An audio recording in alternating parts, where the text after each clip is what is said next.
Home invasion meets alien invasion in this nearly dialogue-less movie. Let's talk about No One Will Save You.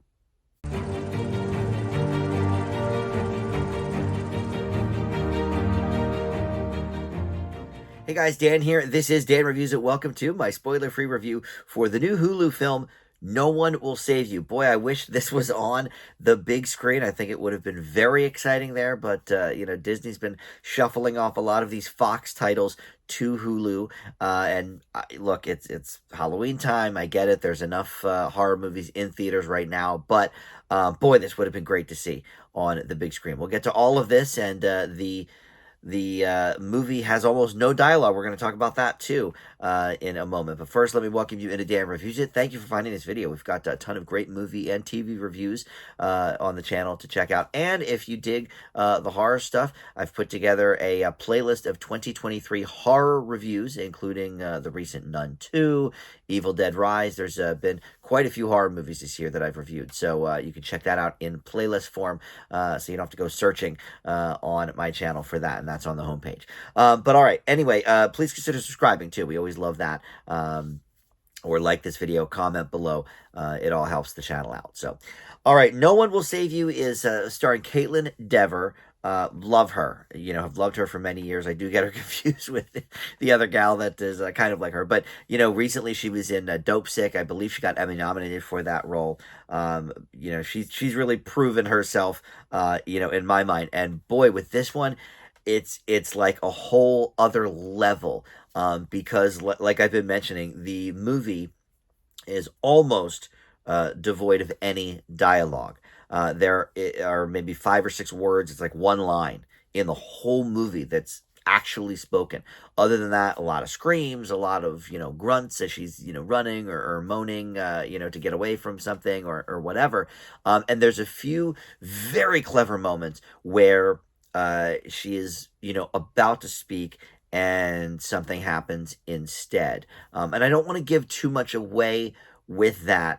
I'll give you one that happens sort of early in the movie. She tries to call 911 and realizes that the phone is dead. So she starts to speak and help me, whatever. And she realizes the phone is dead. She's like, and then whatever. Now look, I'm a huge proponent of talking to oneself. I think you're the only person who's going to always listen to you. So if this were me, I would be blathering on. But a big part of this movie is the alien invasion part. So we of course don't want to make ourselves known, make our presence known. But this is really, really interesting and well done. So this was directed by Brian Duffield.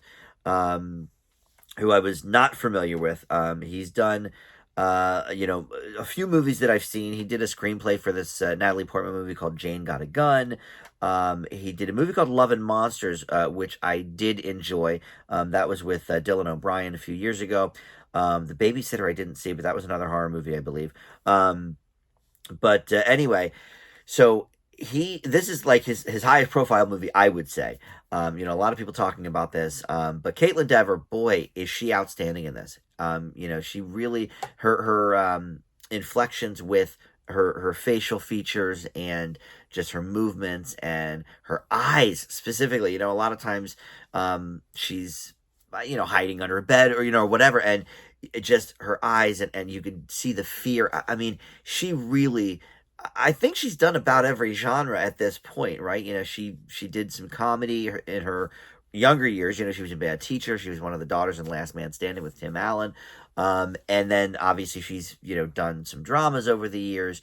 But to my recollection, I could be wrong, this is her first, foray into the horror genre. I'm probably wrong on that, but anyway, front and center. I mean, it's not quite a one-person show, but almost.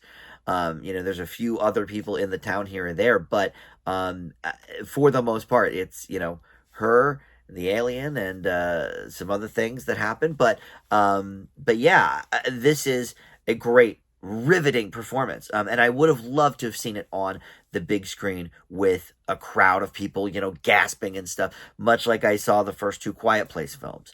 This is not quite in that same vein, but no dialogue, is a little bit reminiscent, right, of The Quiet Place, because they have to be so quiet as to not disturb the aliens. So again, kind of alien invasion. But the ending of this, though, is where it goes off the rails. The last like 20 minutes, I got to tell you, I really was unclear about what was happening.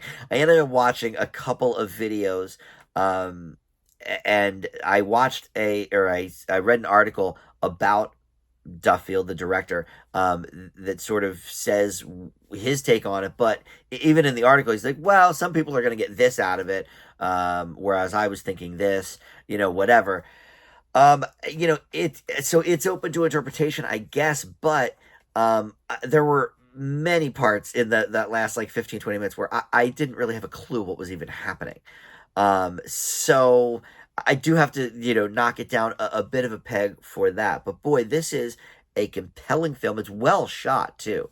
Even on my, I watched it on my phone, for God's sake. Probably the worst the worst place to watch. Here's me saying it should be on the big screen, and I watch it on the smallest screen I have. But in any event, I mean, it still got to me though. That's how riveting this movie is. And yeah, it does the thing where sometimes there's a dark scene, and I couldn't really see a lot. But again, I'll give it a pass for this one because I was watching it on a very small screen. But what a knockout performance! She's not going to get nominated for this or anything. The award shows don't ever notice horror movies, but the Saturn Awards do, so that's a possibility, I guess. But really worth a watch. I wish the ending was a little bit better, so I do knock it down a peg. But I leave No One Will Save You with a B plus. Super, super creative with the no dialogue too. Something I didn't even notice for about 10 minutes. Finally, I was like, she hasn't said anything yet. So yeah, really, really well done in those regards. So all right, thanks for watching Dan Reviews It, and we'll see you next time. Bye.